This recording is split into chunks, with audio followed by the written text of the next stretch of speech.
understand this correctly. Over the last couple of seasons, multiple players out of the transfer portal have gone to Oxford, Mississippi and Ole Miss because of Pete Golding. At least that is the sentiment that comes from Ole Miss fans and some Ole Miss media, that most players that entered the portal and went to Ole Miss was mainly due to the fact that it was because Pete Golding was there of why they wanted to go to Oxford. Now you fast forward, Lane Kiffin leaves, he heads to Baton Rouge, and now all of a sudden players are entering the transfer portal. Just, do I have this right? Am I on the right path here? Are we on the right path? So over the last couple of seasons, a lot of big-time players have gone to Ole Miss, had a lot of success. It's because of Pete Golding and because of Walter Jones, because of their collective, and now all of a sudden Lane Kiffin leaves. Had nothing to do with him on why they were there. But now that he's left and now that the portal is closing tomorrow, players are starting to jump ship. Like TJ Dodery, the linebacker, we will discuss about here tonight. Prince William and Yellen, who we will discuss about here tonight. Are there others that are going to be able to follow and are going to follow here the next 24 hours? What's funny about all of this is very simple. Number one, I think that you have the most savage coach in all of college football. That there is no stone that he is unwilling to there's no stone that he's not willing to overlook. There's no stone that he's not wanting to overturn to make sure what's best for his program and best for his team and best for his players. But I think the real lesson that we're learning here is just because you want something to be true doesn't make it true.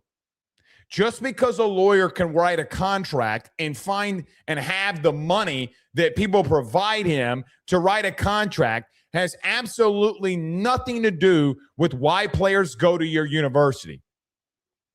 What's going to be interesting here is, do some of these players, other than Winnie Watkins, because I was told that Winnie Watkins was the only player that was going to be following Lane Kiffin to Baton Rouge. Is it? Is it the only one? It's TJ Dodery, who had 170-plus tackles for Ole Miss the last 2 years. It's Prince William and Yellen, who had 9 sacks this season, going to follow. Well, we will have that discussion here tonight.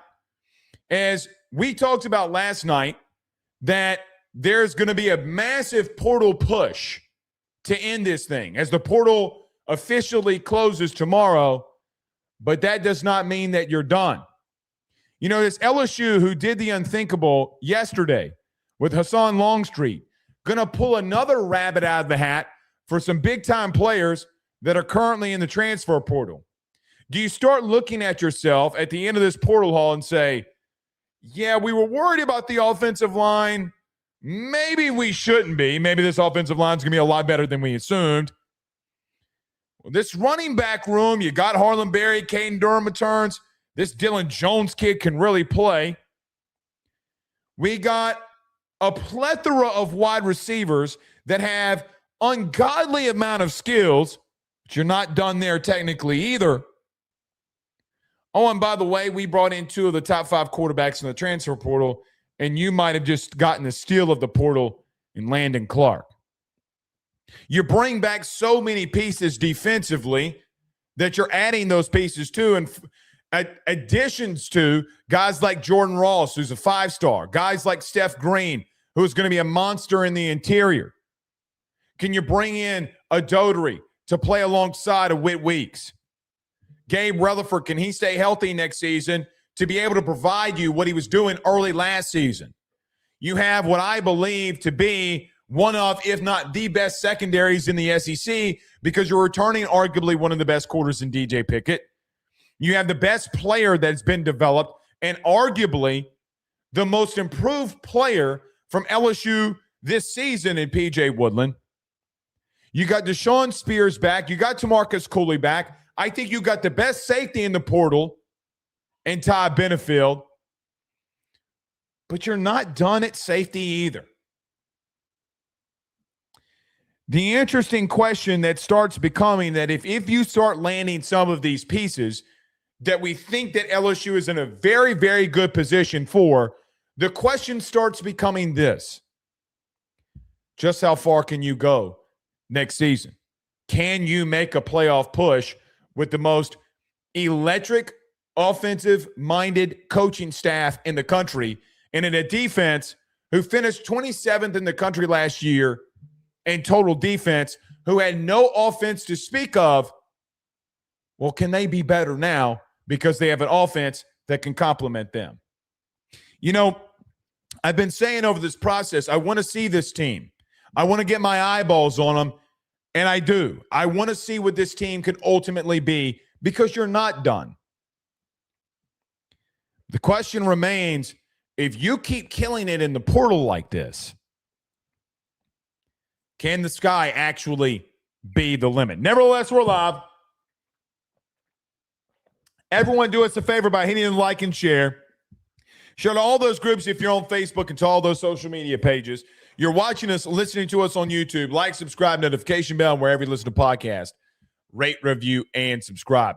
You know, well, let me say this before we get rolling. Every AYS Sports show is brought to you by our good friends over at FanDuel. Download the FD Sportsbook app today.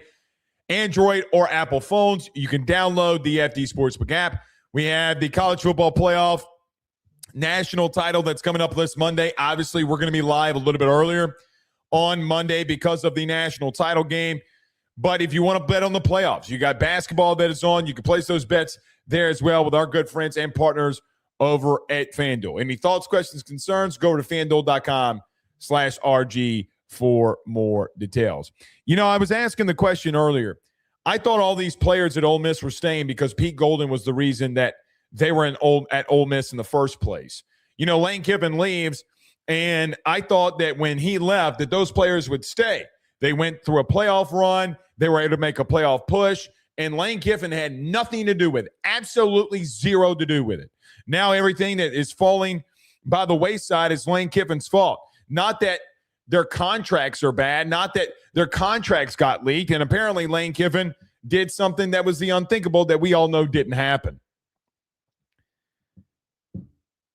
I think reality is starting to set in for them about what LSU is. I think reality is starting to set on around the country about who you are and what resources you actually have, and the coach that you have that guys hasn't left the facility in a facetious manner, but literally has not really done anything other than go to work, go home.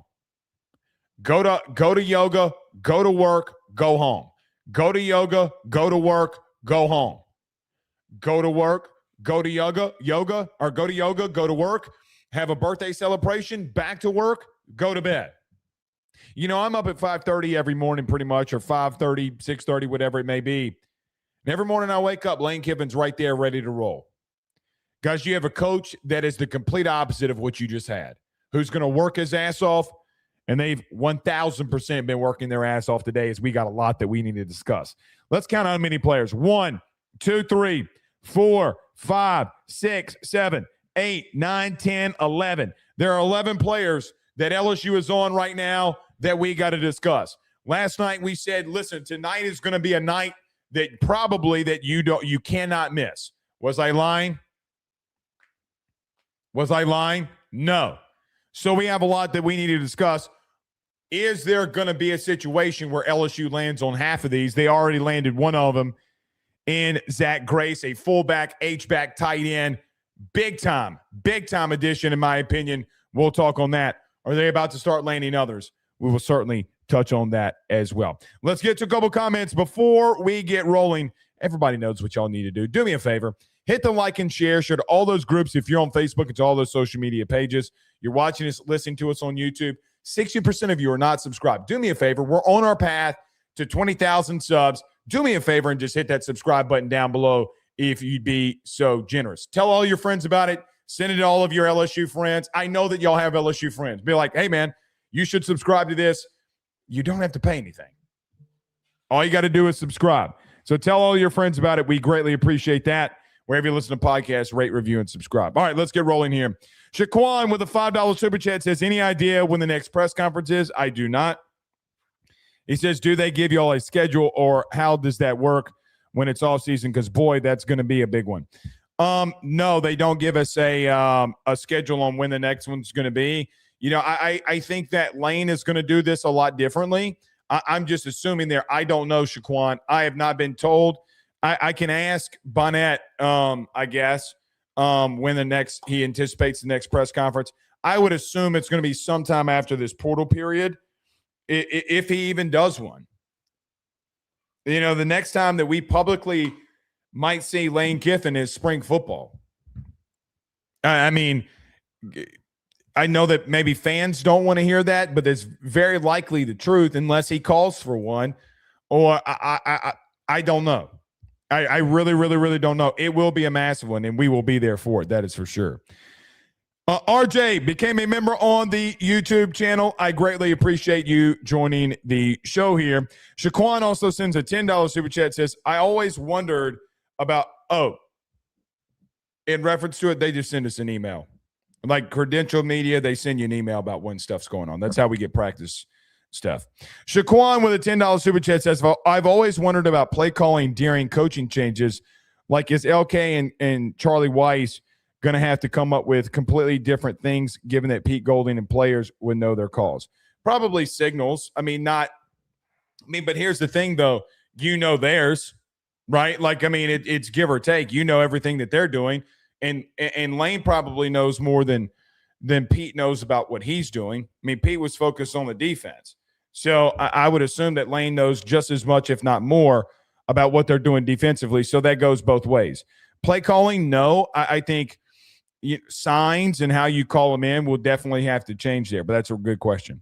Antonio with a $10 super chat says, I'm hoping a few more Ole Miss players join.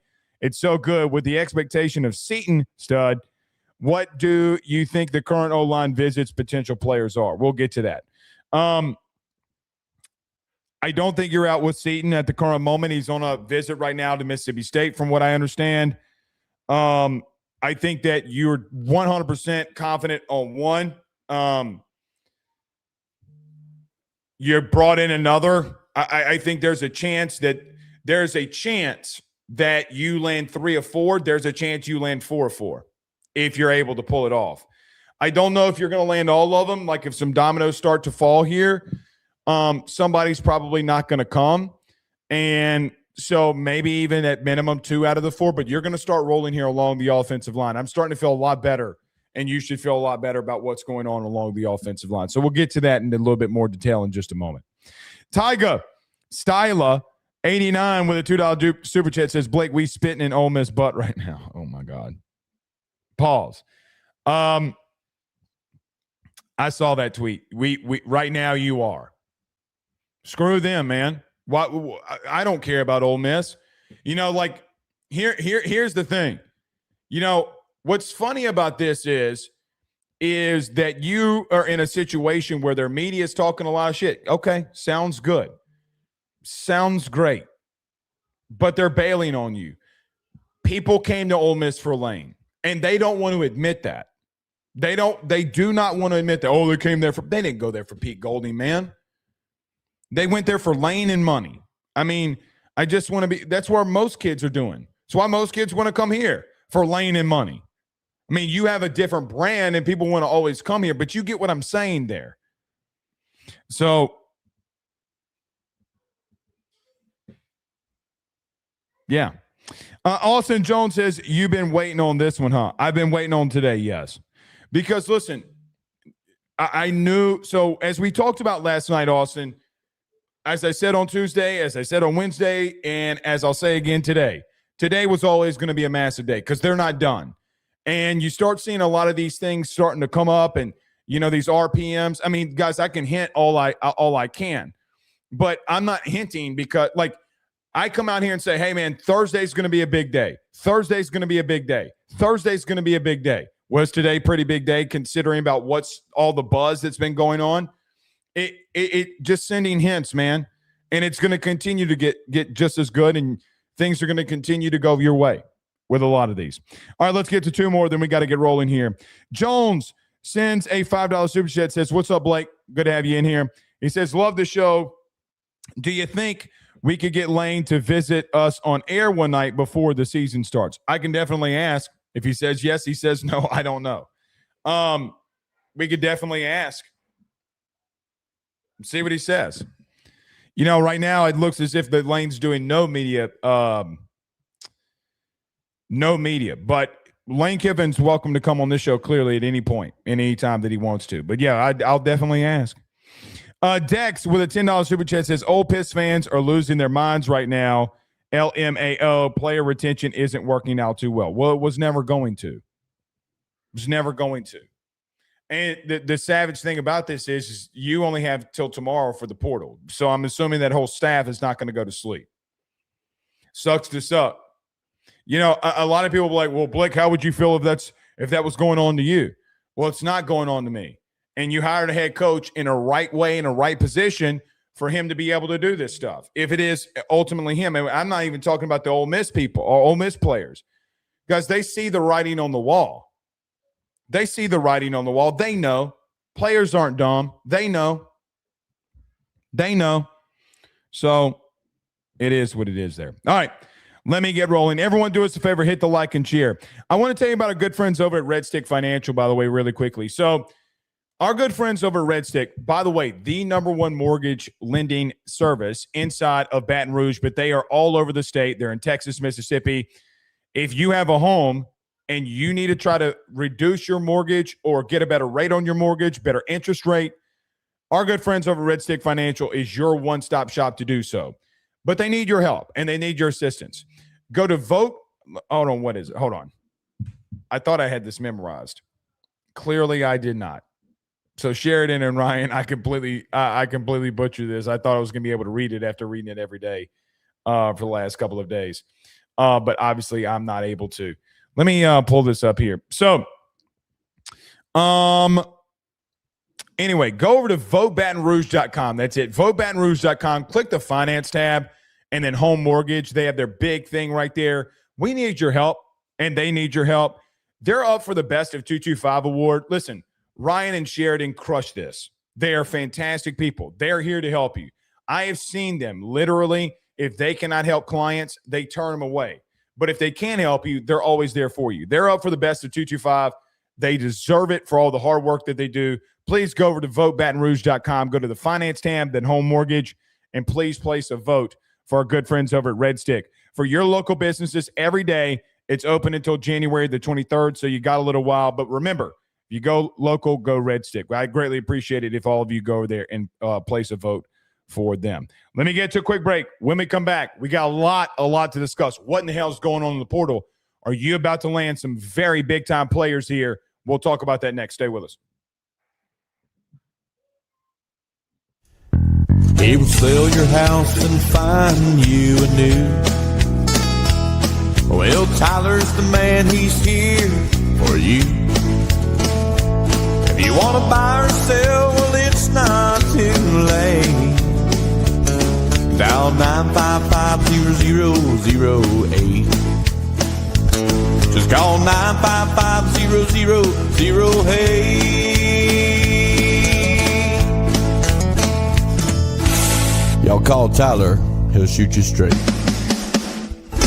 Hey guys, I want to tell you about our good friends over at Red Stick Financial. They're your local residential mortgage broker located right here in the heart of Baton Rouge, Louisiana. At Red Stick Financial, they find the bank that works for your particular set of needs to purchase the home of your dreams or refinance the current one. They truly are your partners in this process, and they pride themselves in helping individuals and families with one simple goal in mind, and that is to make home financing approachable, attainable, and stress-free. They are licensed in all Louisiana, Texas, and Mississippi. So from Amarillo to Meridian and everything in between, they have you covered. Red Stick Financial brings you creative, customized solutions, and they don't believe in the one-size-fits-all when it comes to loans. They even have special options for mobile and manufactured homes located in a flood zone and stated income financing for those of us who are self-employed borrowers. If you or someone you know is looking to buy a home, refinance an existing mortgage, or simply want to know what options are out there for your future, give Red Stick Financial a call today at 225-407-9250. That's 225-407-9250. Or check them out online at redstickfinancial.com. That's redstickfinancial.com. Before you purchase the home of your dreams or you go and do that refinance, you need to go local. Go Red Stick. We're back. All right, let's get moving here. LSU got a commitment from today from H-back/tight end and Zack Grace, an outright dude. Guys, we talked about Zack Grace last night, but I want to reemphasize that you got a commitment from the Oregon H-back/tight end/fullback/running back. Damn, and he can pass. Hashtag Booby Miles. But you get a commitment today from Zack Grace, who is a massive utility player and brings a high level of toughness to your football team. A guy that can play the fullback, a guy that can play H-back, tight end. He's a do-it-all weapon that brings a level of physicality that I don't know really if LSU in the run game at that kind of position, fullback, tight end, from a run game perspective, is going to bring the level of tenacity, bring the level of physicality that he did the last 24 games like he did for the Oregon Ducks. They lined him up everywhere, and he was mauling dudes. I know, I think our good friend Harold maybe shared the video or the clips of him on social media. Guys, you got to go watch him play. Now, I know Lane Kiffin retweeted our little breakdown of him or whatever. He is a nasty, nasty football player, and I mean that with all of the respect in the world. He loves to get downhill and punch people in the mouth. And I think something is to be said about that when LSU has lacked a certain form of physicality in their run game. The biggest complaint from me offensively over the last couple of years has definitely been that you've just lacked a physicality that you have not had. You know, I know that you brought in Bauer Sharp last season to try to fill this kind of role that you're trying to do with Zack Grace, and it did not work. It's going to work here because over 24 games in the Big Ten, all Zack Grace did, whether it's at fullback, at H-back, is get downhill and pave lanes for the Oregon Ducks and what was the more prolific rushing attacks in the country this past season. You know, I've told you this, that, you know, I cover college football as a whole, and we talk about Oregon a lot. Guys, over this season, they rushed for well over 200 yards per game and were a team that definitely wanted to get downhill. Well, they got blown out by Indiana. I don't care about all of that. Running for 200 yards in any P4 league is running for 200 yards in a P4 league. He was a big part of that, especially when they got in the red zone. You know, I think of Lane and I think of Charlie and I think of some of the things in the creative nature of how they do things in the run game just this season alone. Like at Oklahoma where they're putting two defensive tackles in the backfield and doing the direct snap to Lacey and they go in for a score. I am very intrigued to see on the new commitment with Zack Grace, whose brother was also on campus today, who is a linebacker from North Dakota. I don't know if he is going to commit as well. It seemed like it was trending that way of him committing to LSU as well. We'll see how that's going to happen down the line.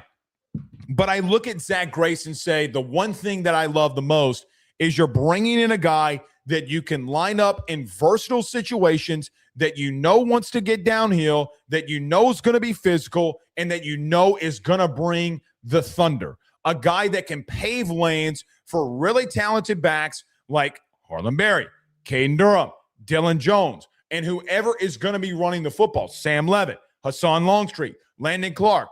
Doesn't matter who it is. He's been proven in a very, very big deal, in a very, very big role for Oregon, that he can pave those lanes. I'm very intrigued to see how Lane and Charlie are going to utilize him. And I think the one thing that Lane has done, and I agree with Verge Osbury, I thought he said it best the other day. The one thing that gets misconceived and misconstrued with Lane Kiffin is that they're high flying, they're up tempo, and they're a do-it-all offense. They want to go through the air. They're going to throw it all over the place. And to some extent, that's true.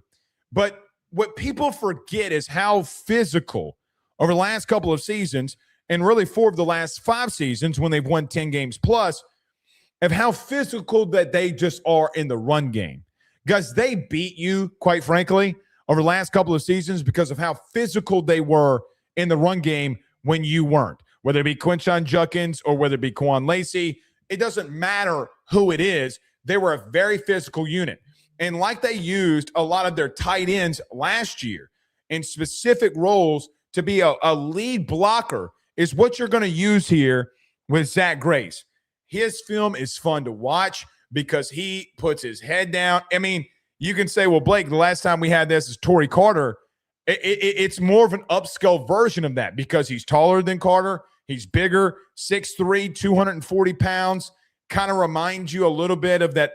There were some games he was wearing a neck roll. No #Major Burns, but he's downhill, physical, and gonna bring the punch every time that he steps on the field.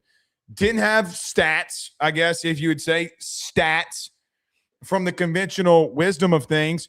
He didn't catch the ball out of the backfield, wasn't running the football. But this dude can do it all. He brings a level of physicality that I very much like, and I think is very much needed for you as a football team. What he does is not teachable. And what he has is a level of physicality that you've lacked on the offensive side of the football. Let's just be blunt. You've been very soft. He brings a different form of that, and he brings a different form of physicality that you have been lacking. So you get a commitment today from Zack Grace, the tight end / H-back / fullback. I would assume, I'm going to mark this down right now, on January the 15th of 2026, I would mark down, I know that he has not caught a pass technically or ran the football. Lane's going to do something to, I think he's going to do something to, just get him the football. Just got told in my ear. Lane Kiffin okay, hold on. I see it, Brandon. So on November the 30th, so hold on, let me back up. Princely Yellen, who used to play for Lane Kiffin, his brother, Prince Will Yellen, is now in the transfer portal. We're going to get to him in a minute.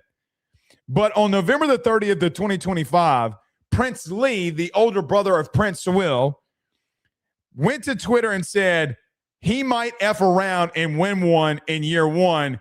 He's that good. Laughing face emojis. Lane Kiffin just quote tweeted that and said rat poison, the rat emoji and the poison emoji. This dude's so savage, man. He's so savage. Oh, we don't deserve this. We don't deserve winning like this. We do. We've been through hell. We went through hell with Brian Kelly. That is very much funny. You got to love it. You got to love it.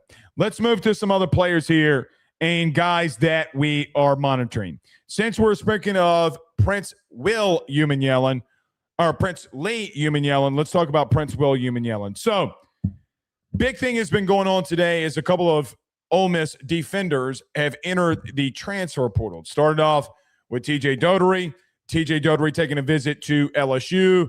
And the sentiment is that TJ will likely, and it seems like LSU is the team to beat out for his services.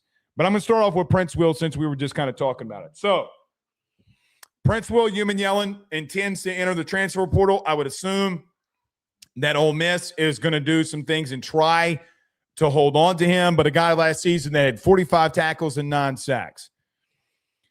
With him not officially in the portal and how Ole Miss has been trying to hold on to some of these players, let's make sure he officially enters the transfer portal first. Look, there's a lot going on behind the scenes with some of these Ole Miss players. There is a thing that is out there in reference to late contracts, new guys making more than the older guys, and the older players are making less than the newer players. And apparently some of these contracts got leaked and some of these guys are jumping off ship. I know you probably want to talk about Prince William and Yellen. As a player, whoever he's getting, wherever he goes, whatever he does, Prince William and Yellen's a really good football player. Had a lot of sacks and a lot of sack production a year ago from a team and a defense that only rushed 3 a lot of times. He's very physical in the run game. I think of, was it Georgia? I think that he made one of the biggest tackles of that game going downhill. He did the same thing to Mark Fletcher as a 235-pound back. He picked him up and threw him around like a rag doll in a tackle for loss that forced Miami to punt the football. He is a very, very talented and very, very skilled player. Do I think that you can use a very experienced edge? Without a doubt, you could use a very experienced edge. And if he is going to officially enter the portal, do I think LSU is going to get involved with all of the former Ole Miss players, whether they hit on them or they miss on them? I would highly anticipate that you're going to be in a conversation no matter what. With all of that being said, let's just make sure that he actually enters the portal. I'm sure there's a lot that's going to go on and a lot that's going to come out, and we will see. But I look at Prince William and Yellen and say, look, you got Gabe Rutherford, you bring in Jordan Ross, you have Jaylen Brown, you have some of the other guys that you retained in Kalaj Cobbins, Dylan Carpenter, you're bringing in Trenton Henderson, you have Lamar Brown, you have a lot of edge presence. None of them, and I mean none of them, have the level of production that Prince William and Yellen has. So, again, for me, I know you want to talk about it. If and when he officially enters the portal, I think we'll discuss about it more. I've been doing it this way this entire time. And I'm not, there's a lot of people saying, well, Lane's the reason that all these guys are in the portal. No, they're entering the portal because behind the scenes, y'all fucked up. And they don't want to admit that. See, the thing with Ole Miss and their media and their fan base is they don't want to swallow the fact that they have just honestly messed up here. And players are looking at this and be like, man, they lied to me. Yeah, they did. And they've been lying to you. I wonder if Kawan Lacey looks at this situation and says, man, how do I get out of this? How do I get out of this? Because today the NCAA won a case in reference to eligibility and someone filing suit for eligibility. And who knows what happens with tonsillitis Trinidad Chambliss. I think Trinidad needs to go. But that's just my opinion. With all of that being said, let's wait for Prince William and Yellen to enter the portal before we have deeper discussions on him. A guy, if he is someone that you go after and he does enter the portal, can get after the passer, really good in run defense, has a very high motor, very, very high motor. We should know he's run us down a couple of times. He's run down a couple of quarterbacks in big-time situations. I really like him and would really like him on my team. I do know that. Do I think you should add him if he wants to come here? Without a doubt. Without a doubt. And I think that you start stacking up at edge. Look, Trenton Henderson's not going to be ready to go. Maybe you can get some snaps from Lamar Brown. We'll see. Kalaj Cobbins, Dylan Carpenter, great solid depth pieces at the current moment. What is Jordan Ross? What does Lucas? What does Jaylen Brown? What does Gabe Rutherford? What are they able to give you? But the thing is that you need a guy that on third down can rush the passer, and he's certainly somebody that can do that. He's not in the portal right now. It said he's going to be planning to enter. He's not in the portal right now. So I see some comments flying in. He is in the portal. He's not in the portal.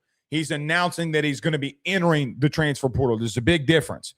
That paperwork has got to be processed. So we will wait to see for that to happen.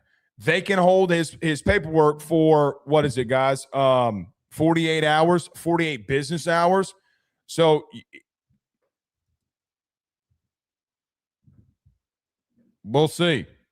We'll see. Let me make sure, because I'm pretty sure it said that he was just entering the transfer portal. I'm pretty confident that he's just entering the transfer portal. I see Mr. EJ saying Damian Shanklin. You're right, Damian Shanklin as well. There's another player. Ole Miss edge Prince Will Yellen plans to enter the portal. He is not in the portal at the current moment. So we'll wait until he officially enters the portal. You can announce, but yeah, I mean, he's announcing before the inevitable. A lot of players have done that. So we'll see. Thank you for Damian Shanklin. Look, that's another one. So you add him, you got a lot of really good edge players there. Let's talk about another Ole Miss player. So TJ Dotery, the middle linebacker or will linebacker, who over the last 2 seasons at Ole Miss had 174 total tackles with 3.5 sacks and 3 forced fumbles. Had a visit with LSU, and guys, I think that you sit in a very good spot for TJ Dotery. Look, there's been a question. So last night, thumbs up in the chat if you were in last night's show. Thumbs up in the chat if you were in last night's show. Last night's show, the last segment that I did was I have been avoiding the conversation about linebacker. We have been asked about it a lot, and I kind of just been pushing it off. Well, last night, we ended the show in the final segment outside of Super Chats talking about linebacker. And the reason that is because there had been a lot of things that were going on behind the scenes that I had heard that if there was a unique situation, that they would look at a linebacker and they would bring him in. Well, yesterday, we talked about that unique situation coming to pass, and it might be in here before we know it. Well, obviously, I was trying to hint at TJ Dotery, who is a backer for Ole Miss, who had 174 tackles the last 2 seasons. With that being said, guys, you sit in a very good position for him. And I don't know how else to kind of like tell you without telling you. The reason we had been avoiding it is mainly due to the fact I don't think that they were intending to add a linebacker unless it was someone that was very unique. We have been talking about throughout the season, whether it be Keys, whether it be Singleton, whether it be Breaker or Ross, who is going to be that next guy next to Whit Weeks. And TJ Dotery could be that guy if you were to bring him in. I think that Dotery does a lot of things that, for me, you struggle with and could be that third backer that you have in a rotational piece with Keys and himself to complement Whit. And Whit has been out the last 2 seasons and gotten injured the last 2 seasons, and you need some experience depth there outside of Whit. And I understand that you would think that you have that with Keys. I think Keys has got to be better in coverage. So when we talked about last night in the last segment about linebacker and about there being a unique situation, enter Exhibit A. So I was not guessing. This wasn't something that we were just thinking about. And I avoided the question on purpose. Now Dotery is going into the portal, and he's made his way to LSU, and you feel very confident about where you sit. And I think over the next couple of days, you'll see how things transpire. But as of right now, you are the team to beat for TJ Dotery. I think he is a guy that can absolutely fly. He's got a lot of speed, needs to get better in open field tackling. But you can't replace 2 years and 174 tackles inside of the SEC, and you can't replace some of the things that he does in coverage. You can't do replace some of the instinctive things that he does. Guys, he's got 3 forced fumbles the last 2 years. 3. He does a very good job of when attacking the football, forcing the football out. Had a massive tackle. I'm pretty sure it was the Georgia game that led to a 3rd down or led to a 4th down where they had to go for it. Had a couple against Oklahoma. Against Miami, he had 11 tackles, 3 of them coming at the line of scrimmage where Miami would have to punt on 2 of them. This guy can flat out fly. You have a very unique situation here. What does that mean for Keys? What does that mean for Breaker? What does that mean for Ross? Well, it would mean that you better get to work. And I think for some of these younger guys like Singleton, Ross, Breaker, Moses, I get you want to play, but you got time to play. You got time. Next year, Witt will be gone, and if you bring in Dodery, he will be gone. Now, I know a lot of people want to talk about the off the field rumors. I'm not even remotely getting there.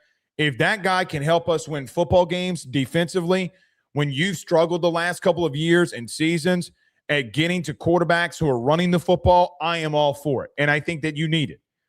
He's a tackling machine, man.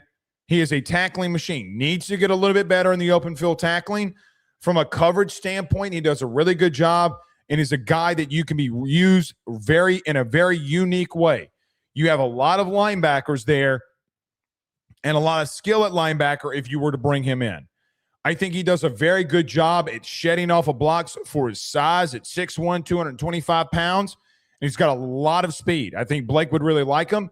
And I would assume that this is Lane's call. Look, man, you have a former player that made a lot of big-time plays for you. You're going to want to bring him in. And I think LSU is the team to beat there at the current moment unless something starts changing.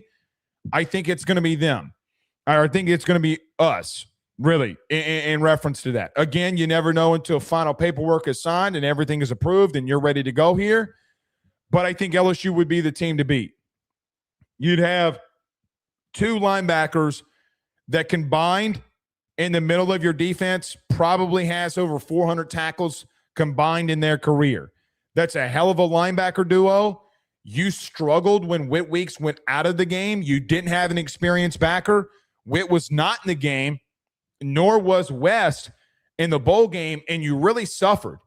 Guys, the biggest problem defensively that you had, in my opinion, is that you missed way too many tackles against Houston because your young backers weren't ready. And right now, they're just not ready.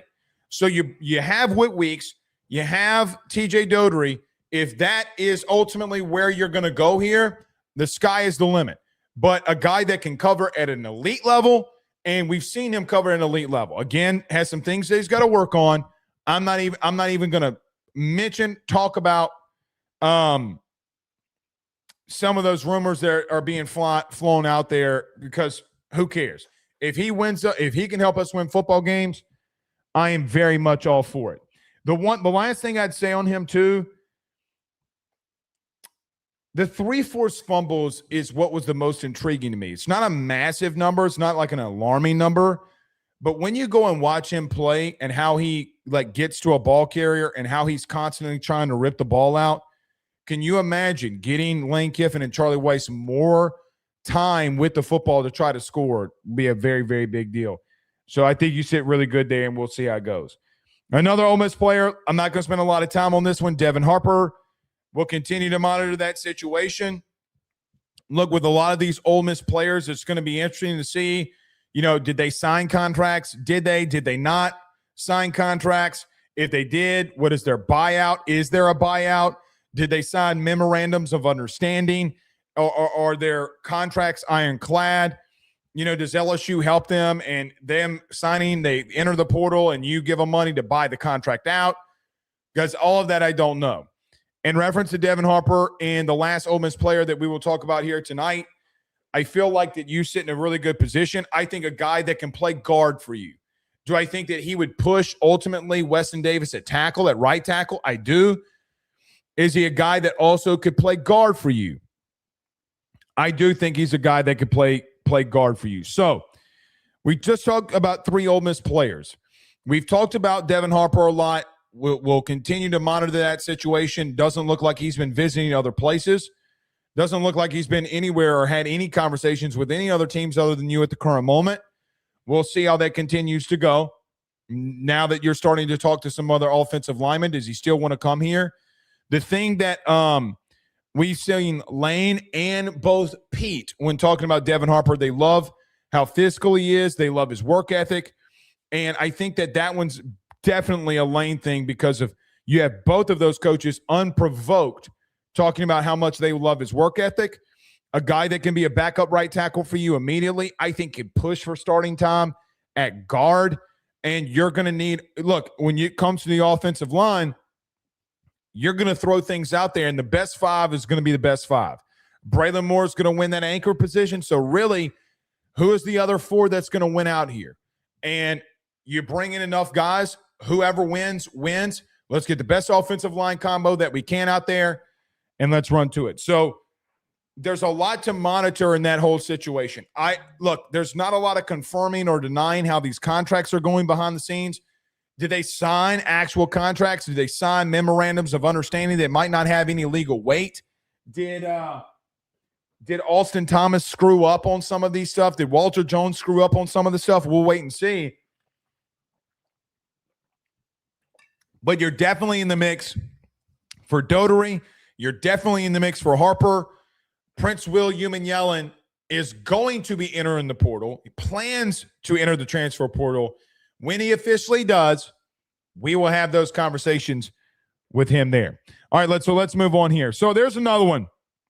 And boy, this is a massive one. So Fahim Delane, when he entered the transfer portal, the former five-star safety from Ohio State, the conversation that you and I had was, boy, there's a lot of connections between Delane and LSU. Well, obviously, the biggest one, you were recruiting him before his brother came here. Then his brother did come here, and he was an All-American. One thing that will be passed up in Fahim Delane's recruitment is Sam Petito, who is the director of scouting, who was a big part of Delane going to Ohio State in the first place. Recruited him at a high level, was a massive reason he went there. And so you have a lot of connections there. What the conversation was, listen, you have Deshaun Spears, you have Ty Benefield, and you have TaMarcus Cooley. Now, if you've listened to this show at any given point over the last 7 days, when we've talked about Fahim Delane, Blake Ruffino never once said that he's not coming here. What I've said is if he does come here, and there's going to be a lot of teams that are after him, that I think that there's a strong chance that he can come in here and push TaMarcus Cooley for starting playing time immediately. Does TaMarcus move ultimately to that nickel and you do something different? I don't know. But Fahim Delane is someone that they are on and that they want to go get now. The interesting part of him is I think he pushes all three starting safeties, whether it be Benefield, whether it be Cooley, or whether it be Deshaun Spears, that he's going to push all three of them and can play all three of those roles for a starting job. He is a long, lengthy safety that can cover in the slot. He is a guy that has the speed and range to play the free safety, and he brings enough level of pop that if you need him in that strong safety position, a guy that sat behind Caleb Downs for most of the year that can come up in the box and rock somebody's socks off, no pause, and rock somebody in the run game, he can do all three. He can play that star. He can play the free. He's got a speed and range, and he definitely can help you in run support and being in the flat and tackling in the open field. If Fahim Delane does ultimately come here, which it seems to be trending your way here, that Fahim Delane is going to be an LSU Tiger following his brother's footsteps, who was a first-team, undisputed, and unanimous All-American, this kid can flat out play. He's going to push TaMarcus Cooley. He is going to push Deshaun Spears. I think the upside for Deshaun Spears is so high. I don't think Deshaun Spears has even come close to scratching the surface of just how good he can be. We've seen those flashes, whether it's in the bowl game versus Houston, where he's got 6 tackles in the first half because his linebackers are missing and he's coming downhill and making big stops, whether it's the Florida game where he's jumping interceptions, whether it is the Texas A&M game where he's got 2 massive and critical stops on third down. He was always building to this moment. I think Deshaun Spears is going to be a superstar for us and a superstar here. I think Ty Benefield is really going to lock down that star role. So if if you bring in Fahim Delane, you have a guy for me that I think day one, spring one, snap one, play one pushes all three of them. But a guy that can be a backup, so to speak, for all three roles. So even if he comes here and he doesn't start, he can be a rotational piece at all three. The thing that was interesting to me, and somebody told me this today, he could be your fourth starting safety. So what do I mean? You have Benefield, Cooley, and Spears that start, and then Cooley comes out for a series.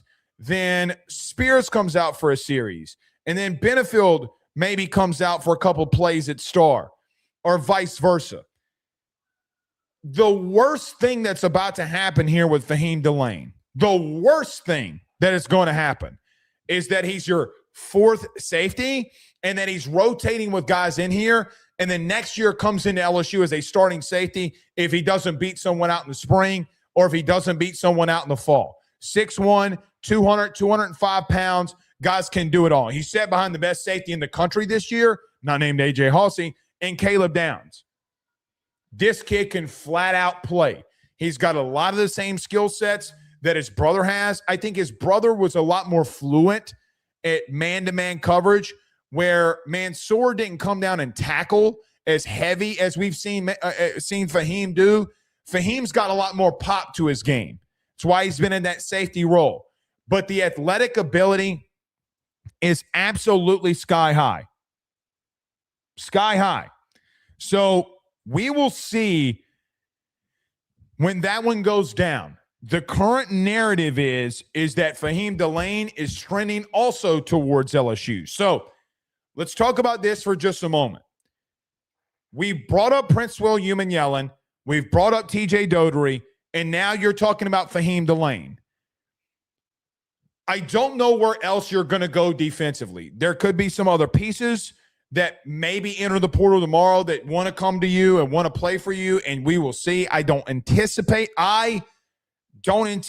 that.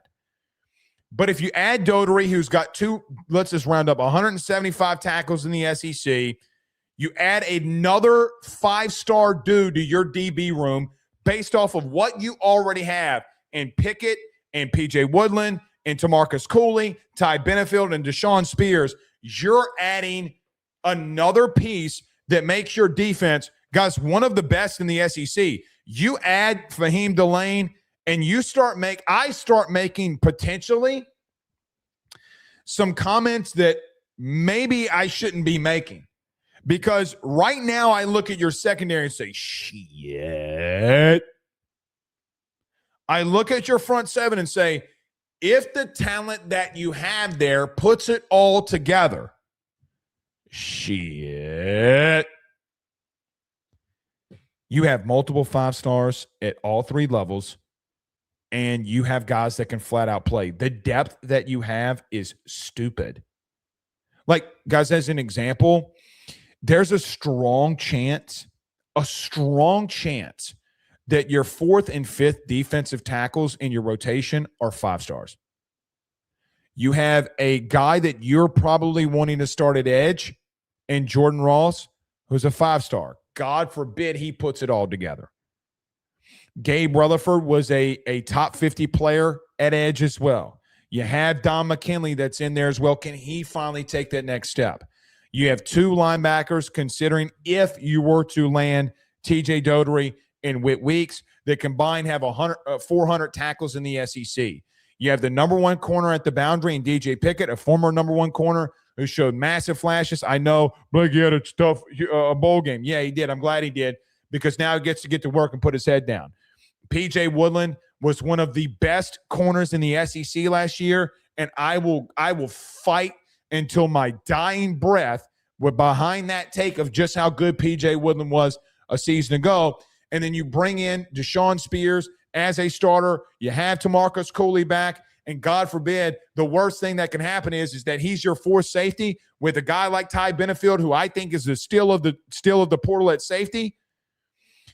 You start making some claims that maybe you can't walk back, guys, you start asking the question, could this be a top 10, top 15 defense?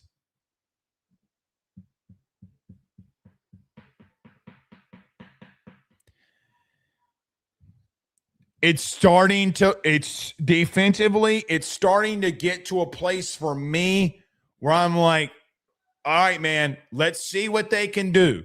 But on paper, you don't play games on paper, but on paper, shit starts getting real. So Fahim Delane, brother of All-American Mansour Delane, would be a grand slam home run. Again, the worst thing that happens is that he sits and is a rotational piece, and the next year is your starting safety at one of those three positions. Sign me up. Because you know what else, man, defensively that's so insane? Look at the level of freaking depth that you have on defense. Right now, what Lane Kiffin and Blake Baker and Billy Glasscock and everybody's doing on the defensive side of the football right now, that is so amazing.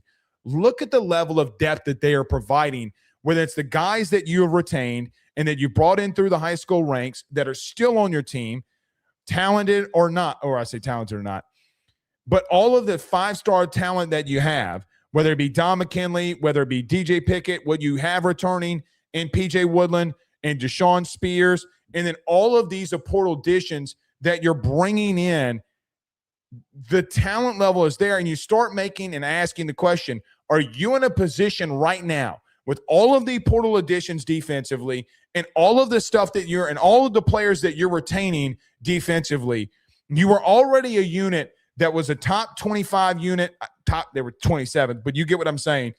They're a top 25 level unit with an offense that will be better because you're going to be light years better offensively than you were a season ago. We all know that.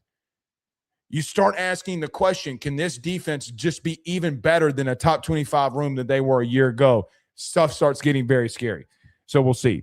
If I had to pick, I know that a lot of people have been putting it out there. I agree with the sentiment that LSU feels extremely well about where they sit at the current moment for Fahim Delane.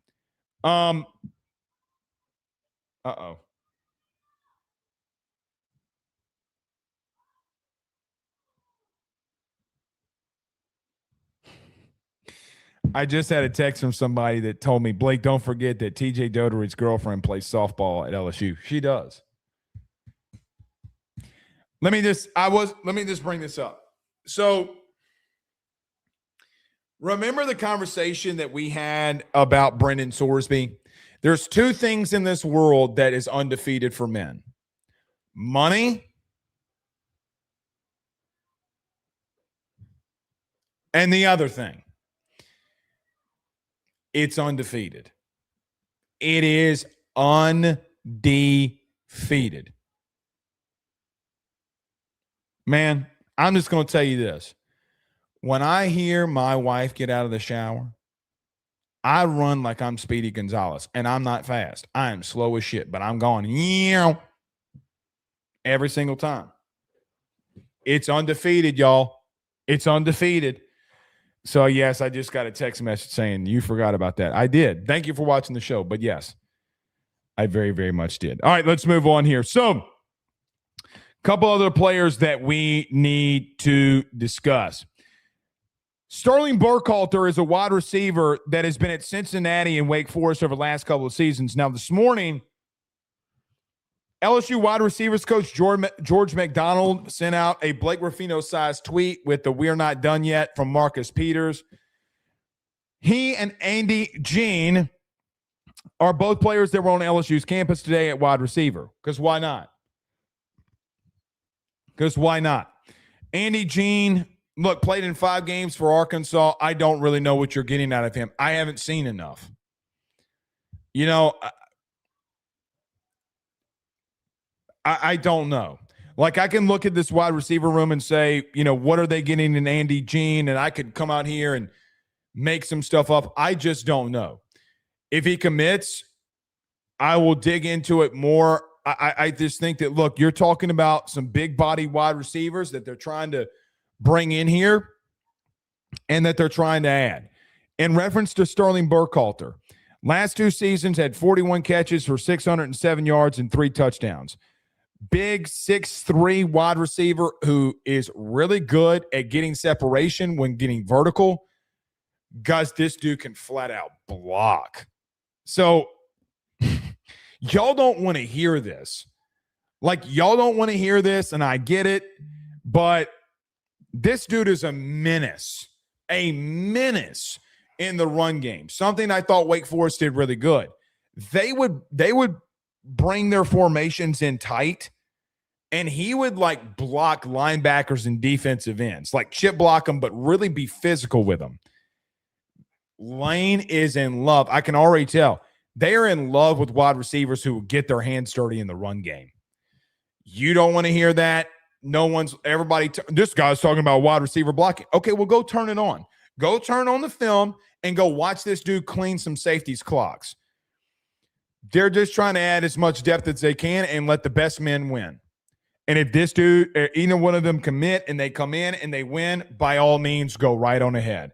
I'm going to tell you this right now. If you don't block in the run game, you ain't playing. You're not playing. What I like about what they're doing is that the level of physicality that these wide receivers play with, guys, they don't miss at receiver. They really don't. I can think of, who was the somebody in the chat help me. Who was the wide receiver from Juice something? Wasn't it Juice Wells from South Carolina that they went after and they kind of missed on? Other than that, of the other 10 that they brought in from the portal, they've hit on every one of them. But they're so deep at wide receiver that even if a Juice Wells misses, that they're just not, like, they're not going to play you. It is going to be so intriguing to see what this wide receiver room, who are the 4, 5, 6 guys at this wide receiver room that is going to break out. Because you got a lot of talent in Jackson Harris, Chase Brown, Trey Brown, Eugene Wilson. Like, you got so much talent there. So much talent. They are in love with this LZ kid from Illinois because of him blocking and being a big body wide receiver and just how physical that he is. You're throwing a lot of production at the wide receiver room. Think about this.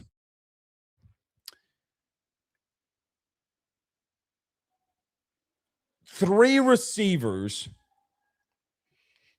that you could start next year could have more production than all of your receivers combined of last year. So you talk about a Eugene Wilson, you talk about a Chase Brown, who is electric and is going to be he's going to be a star here, I think. You talk about Jackson Harris. We're going to all line it up and let the best man win. Make the best man win. That is going to be really fun. So they're bringing in some other wide receivers. Let's see if any of them stick here. Let's see if any other ones of them commit. I don't think you need any more wide receivers, but if they want them, then you go right on ahead and you bring them in. Again, I bring this up so many times. You got to refrain your mind when it comes to recruiting. You got to refrain your mind when it comes to what this team is doing and how Lane and company are building it. So let me tell you a little bit of a pet peeve of mine. What has been a little bit of a pet peeve of mine during this process is, oh, you're bringing in another wide receiver. You have 105 scholarships that you're able to work with. You're not remotely close. You're not remotely stinking close to being in that 105. Why not take some risks? I see some of these traditional media people that work and cover like LSU. Guys, they don't cover the sport like that. I love them to death. I really do. They don't. There's a couple of them that really do. Like, I love Wilson Alexander. He does a fantastic job. Like, they cover the sport like that. Why are you bringing in so many wide receivers? Brother, you have not once mentioned the 105 scholarship limit. Not one of them have. So throw some shit at the wall and see what sticks. Like I'm gonna throw this out there. What if the McNeese wide receiver Josh Jackson comes in here and just goes off? Then what? Then what? What are you going to say about that then? So they want to bring in more. Your complaint has been, you need to bring in some offensive linemen. They are. Just because they're not working on your timetable did you really, guys, I got to ask a lot of y'all a question. Did y'all really think that they weren't going to bring in offensive linemen? Did you really believe that they weren't going to bring in O-linemen? Did y'all really believe? Did y'all really believe that? And they're not done there. Well, Blake, they hadn't brought in too much. Okay. Really? Silliness. Let's see if any one of those guys commits. I know they want to take another one. That is for sure. Speaking about the offensive line, let's get to him. So we're going to get into Jordan Seaton in just a minute. Sean Tompkins is a guy that we've been talking about the last couple of days, actually the last 3 days. Left tackle out of Baylor. I'm not going to spend a lot of time on this. I feel very good about where you are with him right now. Guy that played 6 games, the final 6 games at Baylor, I think still needs some development. Can start for you if you need him to. Really kind of turn it on the last 6 games at Baylor. I don't think that you're done at left tackle. So, with that being said, do I feel very good about where you are right now with Tompkins? I do. I do ultimately think that he needs to get a little bit more physical. He's done a really good job being finesse in pass pro. But if he comes in and develops for a year, and I think that he can start the following year. I think he can be your starting left tackle if you need him to be? Yes. I don't think that I don't think he's worse than Tyree Adams, to be completely blunt with you. I think Tyree was not physical at all. I think Tyree was scared to hit people, like I really do. So I say that to say I feel very good. We've talked about him over the last couple of days, so I'm going to pass over that one as well. Maryland offensive tackle and or guard, Alio Ba is somebody that I'm very intrigued by, and I think that you should be as well. He's played 24 games for Maryland and also was at Georgia in his first season. A guy that's taken snaps at every position along the offensive line besides center. At Maryland, he had 5 snaps at left tackle. He played left guard. He played right guard. And he played right tackle. You talk about a swing guy that can do it all. This kid out of Maryland and Ball can flat out do it all. 6'3", 6'4", and they say, I think he was listed more at 6'5", but when I see him, he looks more like 6'3", 6'4". It doesn't really matter. But 320 to 330 pounds, give or take the 10 pounds there, I think he's a guard that can flat out play. Georgia doesn't normally miss along the offensive line. He goes to Maryland for playing time. He plays 24 straight games and is a road raider. I think if you're able to land this Maryland kid in Ball, you have your starting left guard or right guard. He can play there. He's got a lot of experience. He's a guy that you don't have to worry about at left or right guard and can play for you and will be a starter day one. I think for me, the thing that is most intriguing to me about Ball coming out of Maryland is when he gets beat, the way that he's able to recover and reshoot his hands, get under the pad level of defenders is something that I like a lot.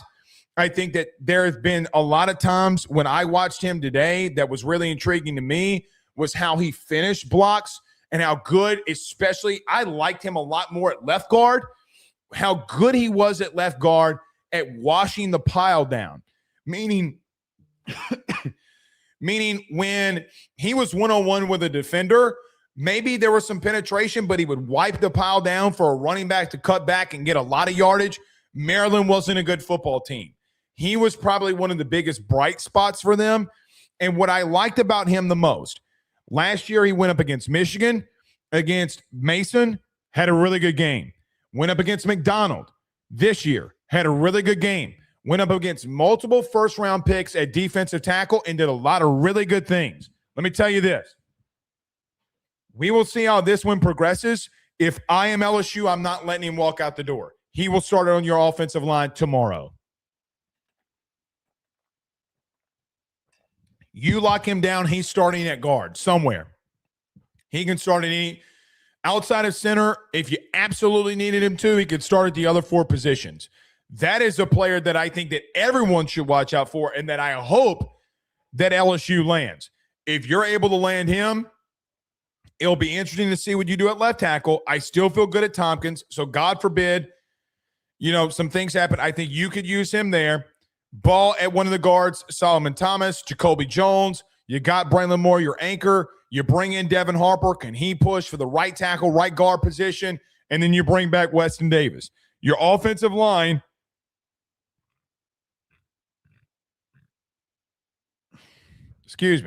is starting to progress here very nicely. If you land Ball, you land Tompkins, you got Moore, you got Thomas, you bring in Harper, you got Weston Davis, you bring in Darren Stry. I'm going to make a hot take. You're better. Right now, I think this is my opinion. This is one that no one wants to say. You're going to be better along your offensive line, especially when you land on some of these guys. You're better today than you were 3 weeks ago. You're better. People are going to say, no, you're not. Blake, what are you talking about? Watch. A lot of these guys, the biggest thing, whether it's Tompkins, whether it's Ball, whether it's Harper, regardless of who it is, even Weston Davis has this trait. They like to finish blocks. I think you're going to be better there. Just me.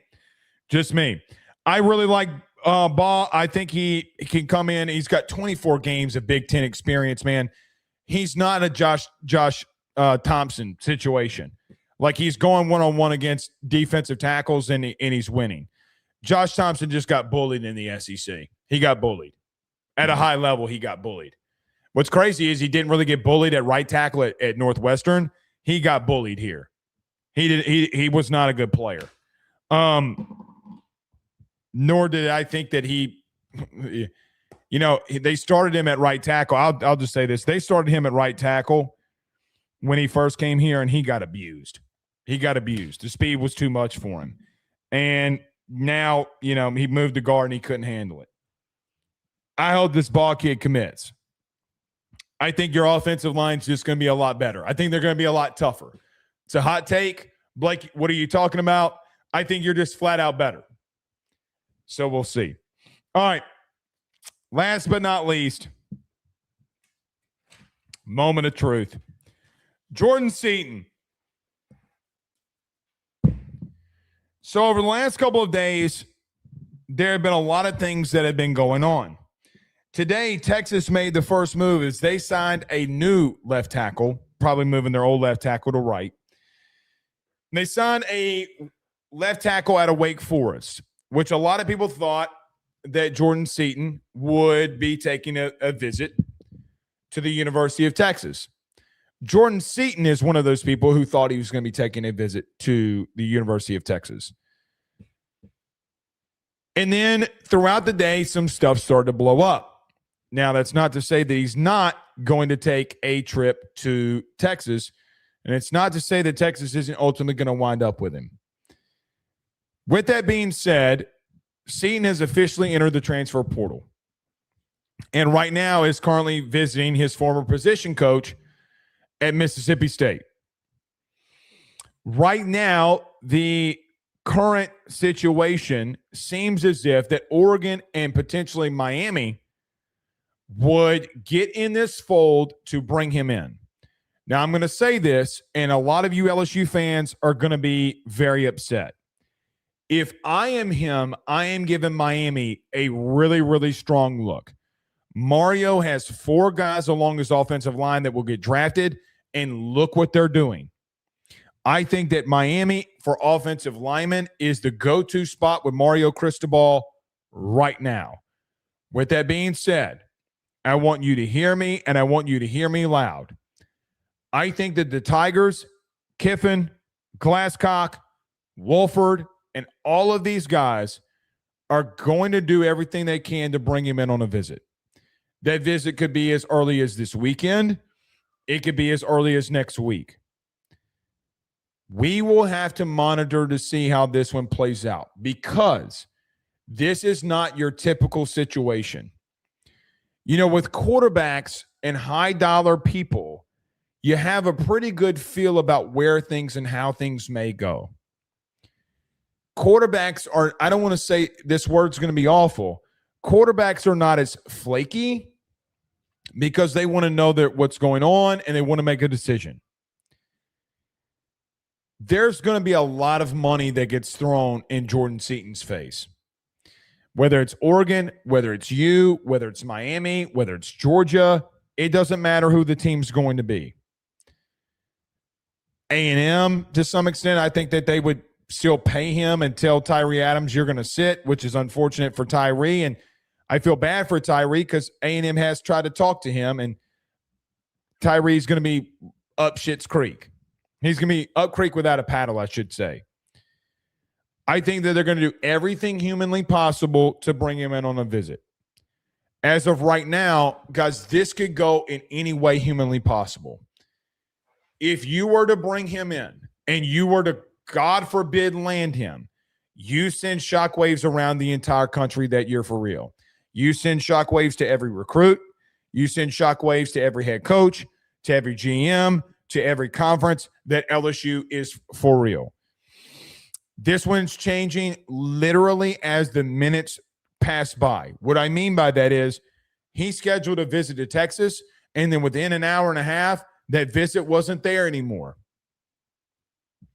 Money is money, and bullshit. Money talks and bullshit walks. I have no idea, zero clue how any of that's going to go out because somebody can get a wild hair up their ass and say, you know what, we're going to pay him and we're going to call him, and he goes somewhere and he gets paid and he's gone.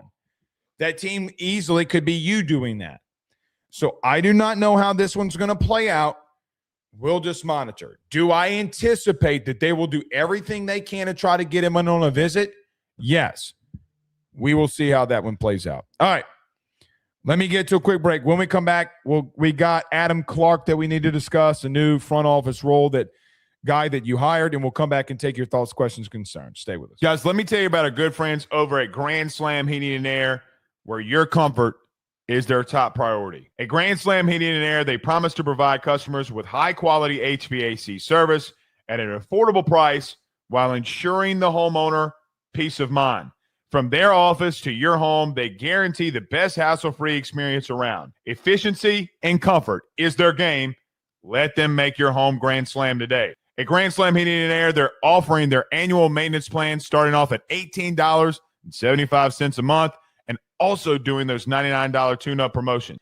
They provide free estimates for system and ductwork replacement, as well as offering financing to get the job done with no money up front. From Baton Rouge to Hammond to Covington, they're all around. So what you need to do today, give them a call at 225-380-9065. That's 225-380-9065. Or go over to their website, getgrandslamair.com.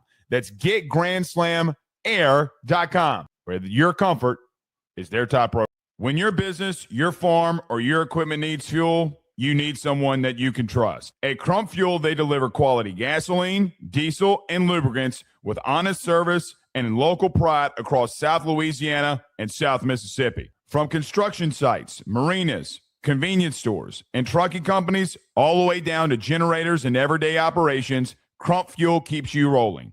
Crump Fuel is family-owned and family-operated. With high-quality and dependable delivery, they're always going to bring that competitive pricing. Call Crump Fuel today at 985-229-4976 or visit them over at crumpfuel.com. That's 985-229-4976 or visit them at crumpfuel.com today.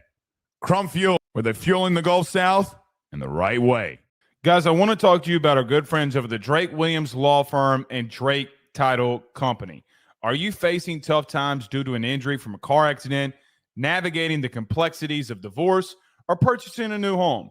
At the Drake Williams Law Firm and Drake Title Company, they understand the challenges you're going through, and they are here to help. The lawyer team of Ernie Drake III, Ryan J. Williams, and Summer Vignair, along with Morgan Daniels, have the experience and proven track record to give you that peace of mind. Give them a call today at 985-386-7600. That's 985-386-7600 to schedule a free consultation at their brand new office located in historic downtown Ponchatoula. They're also doing a special, the AYS special. If you're refinancing or closing on a home in Southeast Louisiana, request the Drake Title Company to handle your closing. If you mention Blake Ruffino and AYS, you're going to receive a $400 discount on title fees. Again, give them a call at 985-386-7600. Let them know that Blake Ruffino sent you on by. We're back. How can you not love college football? I don't get it. There is no sport on planet Earth that gives you more drama. None. That gives you more days of our lives drama than college football. It doesn't exist. It simply doesn't exist. All right. Last thing before we get to Super Chat. So LSU hired Adam Clark, an NC State front office member. He is going to be taking the same role at a high-level role as an assistant AD at LSU. I know the terms have not been finalized. I'm hearing that he's going to be associate AD and probably a chief of staff, potentially same level of role at LSU, a guy that knows Billy Glasscock very well. And here's what I'm going to say about Adam Clark leaving NC State for LSU. Billy Glasscock has done a fantastic job when it comes to this portal haul. They're not done yet, but what we've already seen is that Billy Glasscock has come in and done a lot of things. He's helped raise money. He's utilized that money and brought in a lot of really good players. He's brought in 2 top 5 quarterbacks in some of the deals that he's been able to do. He's done a lot of things at receiver, a lot of things on the defensive side of the football where you're not done there yet as well. You're bringing in multiple guys that you know and that can help you and have the same vision as you to help you in that role. I love the hire. Don't know a lot about Adam Clark, but when you have a guy that's doing what Billy Glasscock is doing at the current moment, at the highest level that he's doing it at, you have the number 1 portal class. And guys, I'm just going to tell you, when they transition out of this portal, when it talks about recruiting, they're going to hit the high school ranks, especially in the state of Louisiana, very hard. And Billy Glasscock is going to be a big part of that. And he's going to do a very good job there as well, bringing in people that see the same things that you do and know and understand how you want to get things done, that you trust and are loyal. The sky is the limit for you. So a really good addition in Adam Clark. All right. Let's get to some Super Chats here. I forget where we left off potentially. I think it was with Dex. Dex says, so everyone do us a favor, by the way, before we do the Super Chats. Hit the like and share. Do us a favor if you haven't done so already. There's 9,612 of you in here. 60% of you do not. So let's see how many are on YouTube. There's 1,500 of you on YouTube. I'm assuming maybe at least 60% says that you're watching the live shows and you hadn't subscribed. Just do me a favor. Hit that subscribe button down below. I greatly appreciate it. And every AYS Sports show is brought to you by our good friends over at FanDuel. Download the FD Sportsbook app today, where you can place all of those bets. Dex with a $10 Super Chat says, Ole Miss fans are losing their minds right now, LOL. Player retention isn't working too well. It is not. It is not at all. And sucks to suck. Pete's going through it right now, and, you know, he's never been a head coach. It's going to be interesting to see how he tries to pivot here. Josh with a $10 Super Chat says, Cameron Parrish in the house. Yes, where's everybody watching from tonight? Comment down below. He says, I think you're at the top of your game with your work. Love your stuff. How many players? Well, first off, thank you. In reference to that, I don't know if there's many people that have been putting up the live numbers that we have. So that's all a testament to you guys. It's not me. That is all of you guys. So thank you all so much for helping me out there. I really appreciate that. He says, how many players do you think LSU will sign? Do they get close to the roster limit? I don't think they're going to get close to it. When I think of close, Josh, I think of maybe like 100 total players. I don't know if they get there. They'd have to sign a lot more. I could see a world where you sign 5 to 10, and I know that's a big difference. It just really depends, man. And look, you're not done in the high school ranks of this. So you could do that well as well. So I think a max of 15 maybe. Like I know that's a lot, but you could do it if you wanted to. If I had a comfortable number, I'd say 7 to 8 personally, but I don't know. It just all depends on what they see. And listen, this is what I was told last night, and I shared it on here. I'll share it again. There are a lot of players around the country in the high school ranks that are committed that have not signed. What I have been told is that the scouting department is looking at the film of some of these players to see like who they are, where they're at, do they have a skill trait that they can utilize? And if they think that they can play and come in here and develop, they'll take them. So I don't even know if you're done from the high school ranks and getting into February. Like I really, really, really don't. So that could be interesting as well. So you could do a lot of this, a lot more. Jay Lee. Yeah, I think Jay Lee Eldine. Jay Lee with a $10 super chat says, Blake, did you know Lane Kiffin was actually the one that caused the meteor to hit Earth and wipe out all the dinosaurs? Well, according to a certain fan base. Yeah, he was the reason for smallpox. He was the reason for COVID. He was the reason for the world wars. He was the reason for all the bad things that have happened in the world. They're going to blame him for every discrepancy that they have. Look, I can't verify this because I just can't. But I see the rumors just like you do. And I make phone calls and try to get it. I think that there is some truth to some of these contracts, quote unquote, being leaked. And see, here's the thing that I've heard. It's not come from other coaches. It's come from players, meaning some new players coming into Ole Miss saying, hey, man, they gave me X. Do what?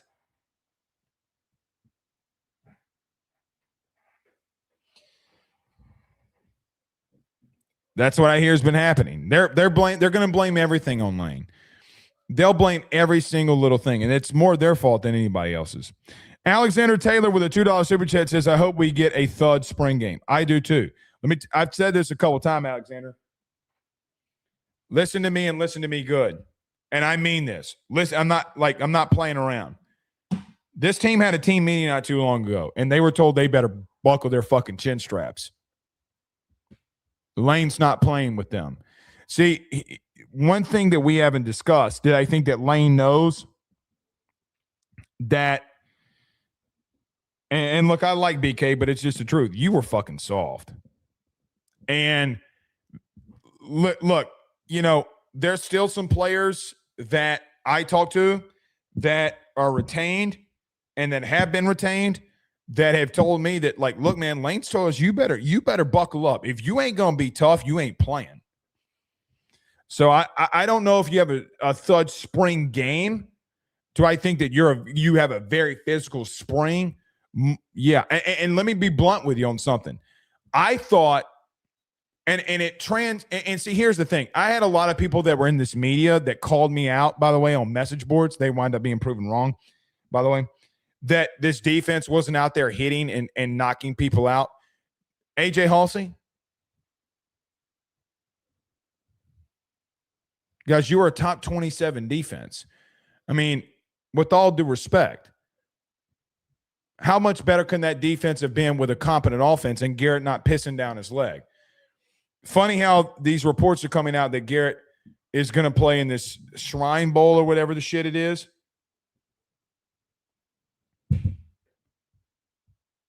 The fuck? You're just so much better at quarterback.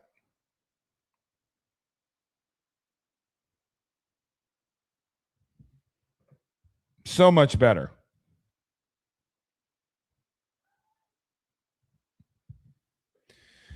Richie Roche over at Roche's Lawn and Landscape with a $20 super chat says Glenn Gobo owes Lane Kiffin an apology. Yeah, and listen, he also did a full story about Jordan Seaton being here today, which Jordan Seaton's not here today. He's at Mississippi State. From a bot account.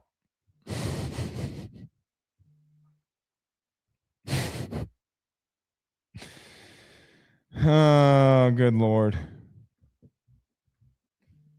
Glenn, you got to know when bots are after you, brother. But yeah, he does. But you're not going to get it. Brandon Westmoreland with a $2 super chat. Thank you. He also sends a $5 one. Says, do you think Lane got his Tory Carter today? And can I get some Tory Carter up here? Maybe apparel, maybe goat. Yeah, he did, but a bigger version of him.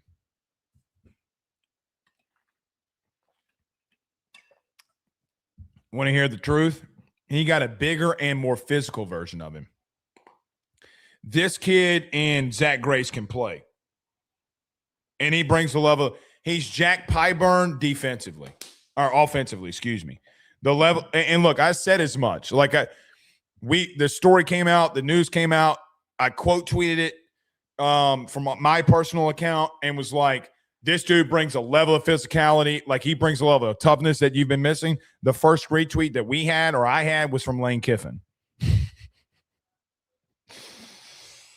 Because of course it was. Because he knows. You can put it up on – this kid will light your ass up. He's going to light – and he brings a level of physicality that you need because you've been soft as fuck. So, yeah, you got it. Bayou Bingle with a $5 super chat says, do you think Deshaun Womack pulls a Walker Howard and comes back to the boot? I don't know that. Seems like Auburn at the early start of this is trending, so we'll see. But I don't know that.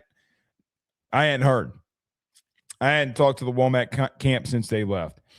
Aaron with a $5 super chat says, this may end up being our best portal class yet. Cannot wait until spring practice. Ole Miss getting a hard wake-up call.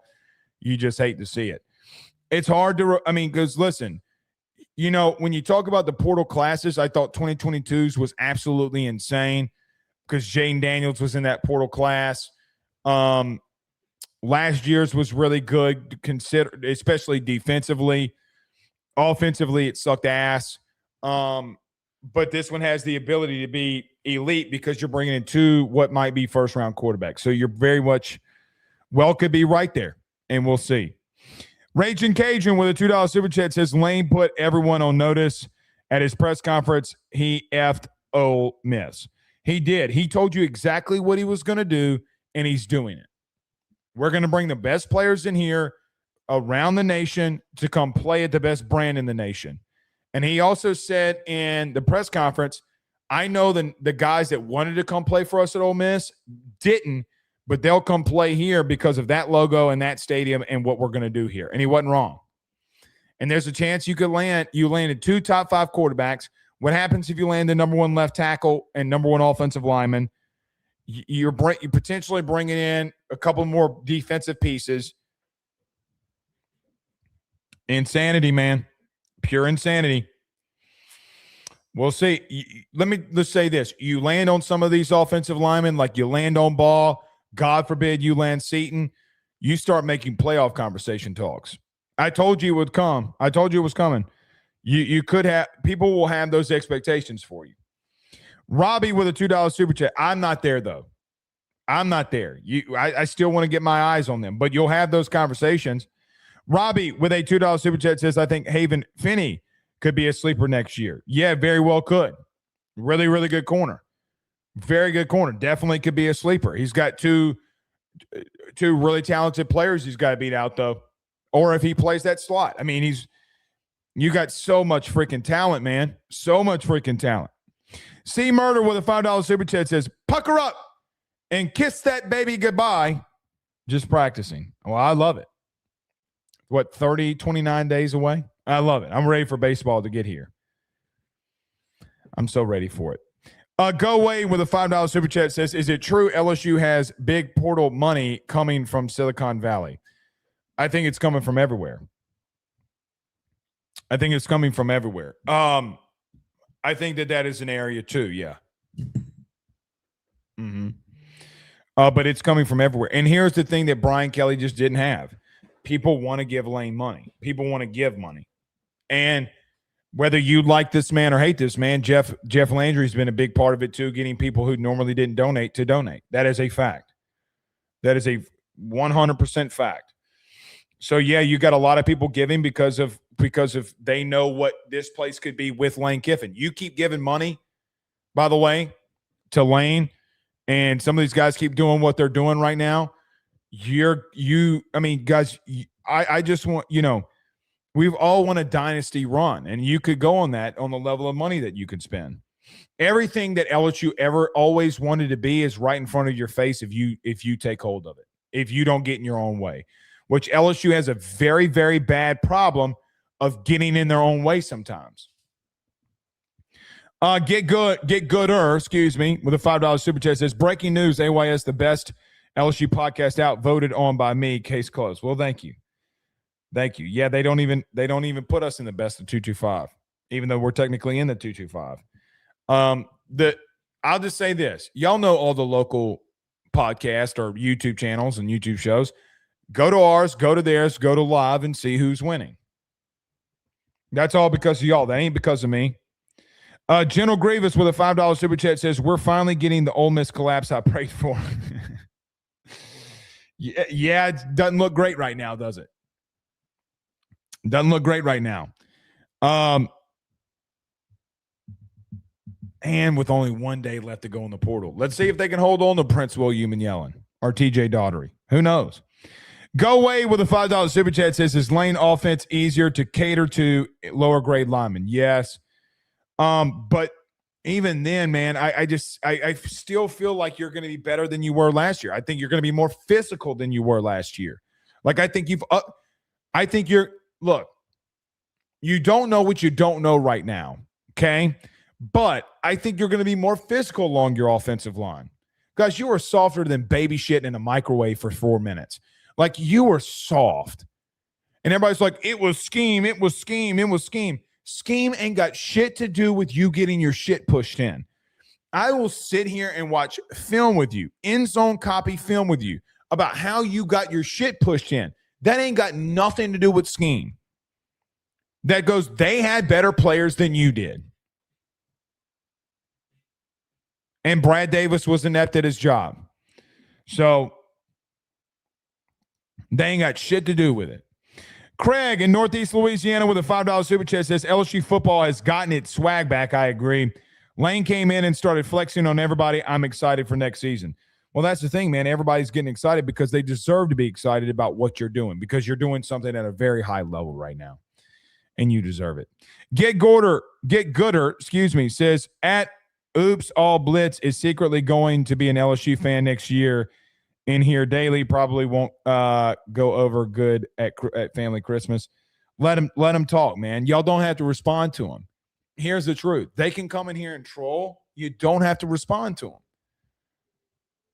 One of these days, I'm just going to open my Twitter and go down my DMs and let y'all read all of them. I'm going to do it. And you're going to be like, and I don't read them. They're all unread messages. None of them are good. None of them are good. None of them. Most of them come from Ole Miss fans. Let me see this right here. I'm just going to open up the requests. This one from OM Fan 27. Get fucked. That's the first one.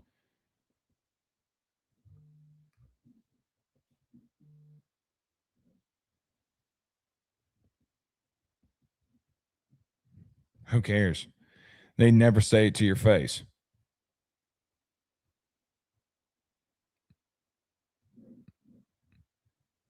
They never say it to your face. All right, a couple more. Arctic Tiger became a member on the YouTube channel. Thank you so much, Arctic. I greatly appreciate it. Go Tigers, $2 super chat says, who was that last Tiger from yesterday? You're going to find out. And no, it wasn't the kid today. It wasn't Grace. It's another one. It's coming out soon. Look, in some of these, what we need to understand too, some of these deals need to be finalized, but they're committed and it's going to happen. You'll see soon. Let's see. Stephen Young with a $5 super chat says, I think Peyton Seaton big and landing him could pay future dividends for portal classes. Just do it. Oh, it 100% could. 100% could. And it tells everybody that you're here to play. Without a doubt. Without a doubt. Yeah, do it. I mean, what do you have to lose? It's just money. I mean, you're going to spend it anyway. Go try to win. Richie with a $20 super chat says, it's scary what Kiffin and staff have done in such a short time. It's crazy what they might be able to do in the first year. I'm so impressed with what they have done. I love being the villain, the Joker Heath Ledger style. Yeah, and you're not making any friends, but no one's going to be your friend after doing what you did anyway. And what happens if they get momentum? What happens when they start flipping kids in the high school ranks? That's what's going to be what's fun. And you got a lot of 5-star kids inside the state of Louisiana that you got to flip now. Like now. And I say now, after this portal haul happens and you're done there, next thing you focus in on is going to New Orleans or Baton Rouge. And I don't mean Elijah Haven. And getting the number one player, what I think is in the state. P. Foy with a $5 super chat says, Blake, if we all super chat, can we ban Oops or just listen to you make fun of him for 30 seconds? We can ban him. I mean, is it bad? Is it that bad? I just wouldn't worry about a guy that's got a turnover. Never mind. I'm going to leave that alone. We can ban him. Is it that bad or is he just trolling? Let's see if we got another one. Brandon, is it that bad? No.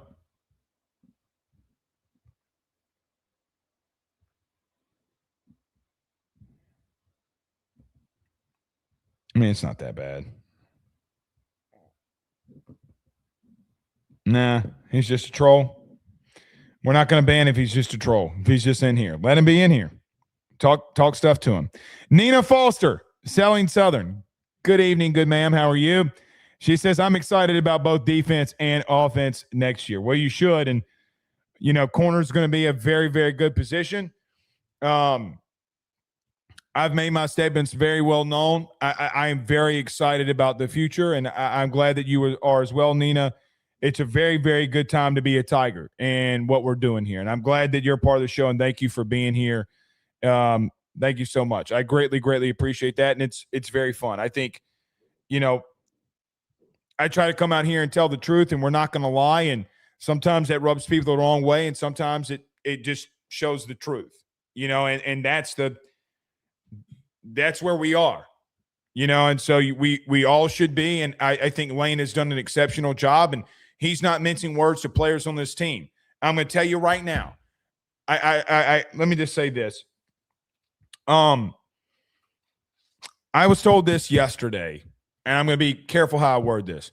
They have seen Lane Kiffin in the building more in the last 3 weeks than I think that they've seen Brian Kelly. Ask any player when you see him. They'll tell you the truth because it's just the truth.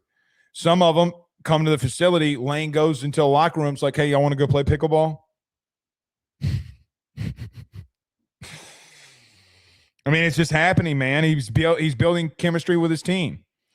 Zach with a $5 super chat says, I've seen a pod with Baker call in. Chance we get that. I think I've seen a pod with Baker call in. I mean, we can ask him if he wants to come on. I don't have a problem with asking Blake to come on. Think you'd have a good question for him. Wish you would be Kiff's first interview, your best choice. How about this? Don't let me ask. Let the people ask. You know what y'all need to do? This is what y'all need to do.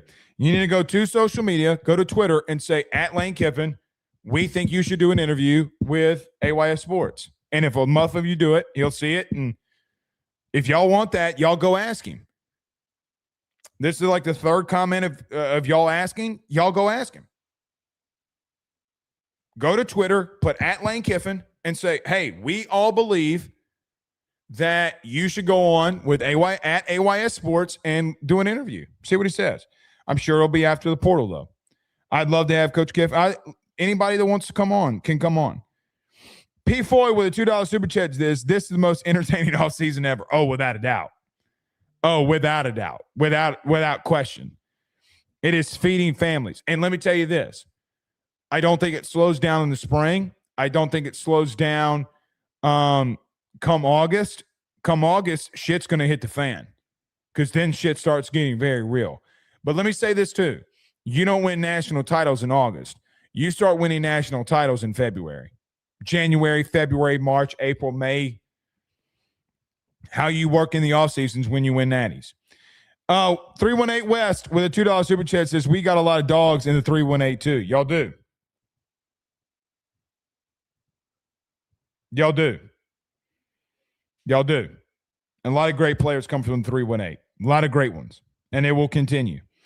Mike Ross sends a $5 super chat, says, I'm perma-banned on Twitter. I'm making it my comeback soon, though. Go Tigers. Hashtag Mike Ross. Why'd you get banned? They don't really ban anybody. They don't really ban anybody.